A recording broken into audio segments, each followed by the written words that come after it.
Okay. Ayan. So, nandito kami ngayon sa fish market. Anong lugar ito, ma? Dera. Waterfront. Waterfront.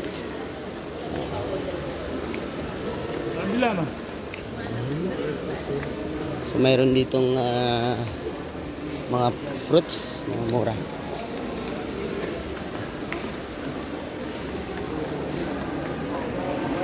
Ay!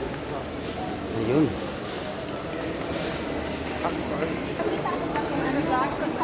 So, bibili muna kami ng sandals.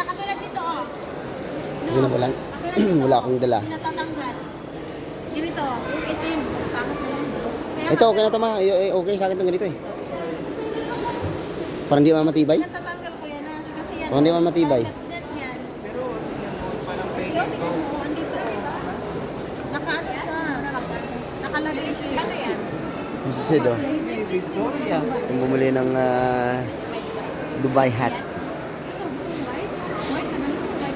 Walang patawad. Walang patawad.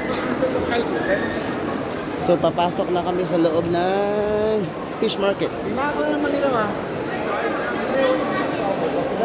Binago.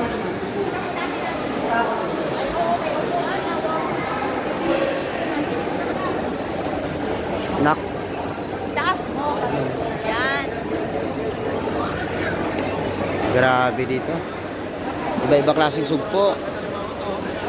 Mayroon pang lobster, oh. Yan. So dito yun po sa waterfront sa Dera, sa Dubai. Blue crabs. How much here? 25. Pangina sa tax? One ano, one. How about this? How much? 35. Mahal yan? Ha? How much? Dito ka makikita ng mga different kinds of fish. May lapu-lapu. Meron din silang mga shells. Laki ng limango. Laki ng lobster. Oh, Uy, dali na. Anong ipaluto? oh lobster.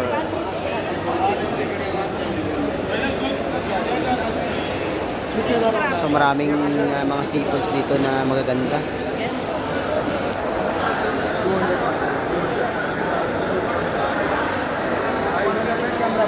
Hello. Dito kami ngayon sa fish market sa Dera, Dubai. Magpapaluto kami ng seafoods. Pero shark. Oo, tinoa yan. Kaya nasuli. Picture na nato ang farm. Shark, oh. May shark pa dito. Sa Pilipinas, bawal to. Baby shark. Next time here. Maganda, oh, sariwa. Ito sariwa. Tura? Ito may mani. Sariwa. Hindi, okay lang yan. Tama lang yung sa akin. O ano pa, isda? Ano pa ipaluto natin?